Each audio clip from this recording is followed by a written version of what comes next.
داڑھی رکھنے کا شرعی حکم، کیا داڑھی چاروں اماموں کے ہاں واجب ہے؟ زیادہ تر عرب اماموں کو دیکھا ہے کہ ان کی برائے نام داڑھی ہوتی ہے، اس بارے میں کیا حکم ہے؟ شہاب اظہار امریکہ سے۔ داڑھی کے بارے میں بہت واضح احادیث ہیں، بخاری کی، مسلم کی، اعفوا اللحیٰ وقصوا الشوارب، داڑھی بڑھاؤ مونچھیں گھٹاؤ۔ اس کی وجہ سے پوری امت کا، تقریباً پوری امت کا اجماع ہے، جو بھی محقق علماء ہیں چاروں فقہ میں، حنفی، مالکی، شافعی، حنبلی، کہ داڑھی بڑھانا واجب ہے۔ پھر اس میں اختلاف ہے کہ ایک مٹھی سے زیادہ کاٹ سکتے ہیں یا نہیں کاٹ سکتے، تو جمہور اس طرف گئے ہیں کہ ایک مٹھی یعنی ایک مٹھ سے زیادہ کاٹنا جائز ہے، اور بعض اس طرف بھی گئے ہیں کہ نہیں، مکمل چھوڑنی پڑے گی، جیسے کہ عرب کے بعض علماء اس کے قائل ہیں کہ بالکل بھی نہیں، جیسے بعض اہل حدیث حضرات بھی کرتے ہیں، مکمل چھوڑ دیتے ہیں، لیکن ایک مٹھی سے کم کاٹنا بہرحال ناجائز اور حرام ہے۔ تو یہ جو مسئلہ ہے کہ عرب میں بہت سے لوگ ایسا کر رہے ہیں، تو دیکھیں شریعت قرآن و سنت کا نام ہے، عربوں کا تو نام ہے نہیں، اور عرب میں بھی سارے ایسا نہیں کرتے کہ داڑھی کاٹتے ہوں، عرب میں بڑے بڑے پرہیزگار علماء بھی ہیں جو داڑھی کو واجب کہتے ہیں، داڑھی بڑھانے کا حکم دیتے ہیں۔ اب کوئی مولانا صاحب ان علماء کے فتوے کو فالو نہ کرے تو وہ اس کا ہیڈک ہے۔ تو یہ نہیں دیکھنا کہ عرب کر کیا رہے ہیں، مسجدوں کے امام کیا کر رہے ہیں، یہ دیکھنا ہے کہ قرآن و سنت کیا کہتا ہے، اور مجتہدین نے جو قرآن و سنت کو سمجھا اور اسلاف نے جو سمجھا وہ کیا سمجھا تھا۔ وہ تو یہی سمجھا تھا کہ داڑھی بڑھاؤ، تو اس لیے داڑھی کاٹنے سے بچنا چاہیے، چاہے عرب کاٹیں یا رکھیں، یہ ان کا ہیڈک ہے۔ اور میں نے بتایا سارے عرب کاٹتے بھی نہیں ہیں، بہت سے عرب رکھتے بھی ہیں، جو ان میں پرہیزگار علماء ہیں وہ تو داڑھی رکھتے ہیں، بلکہ داڑھی پہ بہت شدت سے وہ اس کے واجب ہونے کے، لازم ہونے کے قائل ہیں۔ داڑھی کو ناپسند کرنا کیسا ہے؟ اچھا، یہ داڑھی کے بارے میں یہ بھی بتا دوں، داڑھی کا حکم تورات انجیل میں بھی ہے،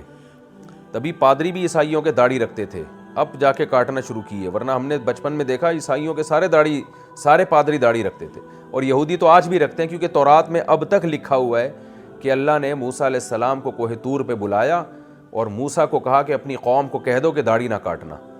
تو یہ تورات میں نے خود پڑھا بھی ہے، یہ آیتیں تو اب تک موجود ہیں، اسی وجہ سے آج بھی یہودی داڑھی رکھتے ہیں۔ تو یہ تو اب تمام آسمانی مذاہب کا حکم ہے۔ آج بہت سے ہمارے لبرل لوگوں نے جو زمانے کے حساب سے شریعت کو چینج کرنے پر تلے ہوئے ہیں، انہوں نے کسی نے کہا چھوٹی رکھو، ایسی اتنی سی رکھو، کسی نے کہا بالکل نہ رکھو، یہ تو اس زمانے کا کلچر تھا۔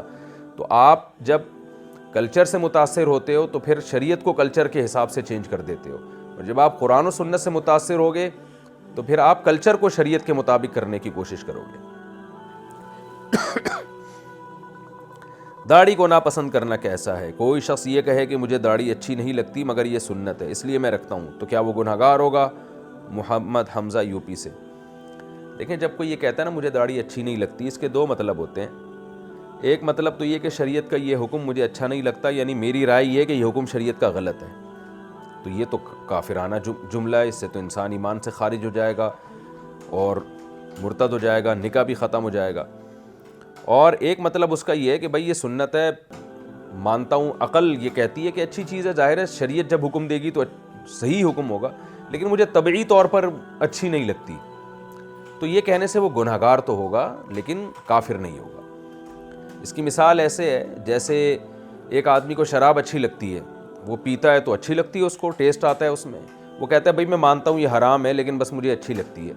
تو اس سے وہ گنہگار ہوگا کہ بھئی ایک بری چیز کو کیوں تعریف کر رہا ہے، تجھے لگتی ہے تو پی جا، سزا ملے گی آخرت میں تجھے، لیکن تعریفیں کیوں کر رہا ہے؟ تو یہ تعریفیں کرنا گناہ کی بات تو ہوگی،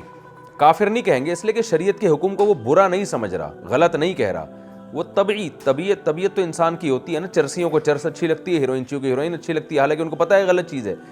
تو ایسے ہی ایک آدمی جب یہ اعتراف کر رہا ہے کہ میں مانتا ہوں کہ داڑھی سنت ہے لیکن مجھے اچھی نہیں لگتی، اس کا مطلب وہ سنت کا مذاق نہیں اڑانا چاہتا، بلکہ وہ یہ کہہ رہا ہے اپنی طبیعت کو، میری طبیعت میں نہیں ہے۔ تو ایسے شخص کو نصیحت کرنی چاہیے کہ یہ الفاظ خطرناک ہیں، زبان سے نہ نکالے، اور یوں کہے کہ بھئی سنت بھی یہی ہے اور مجھے اچھی بھی یہی لگتی ہے، نہیں لگتی تو چپ بیٹھا رہنا، بولنے کی کیا ضرورت ہے؟ تو یہ خطرناک جملے، ان سے انسان کے دل میں شریعت کے حکام کی ویلیو آہستہ آہستہ ختم ہو جاتی ہے، تو اس لیے ان جملوں سے اجتناب کرنا چاہیے۔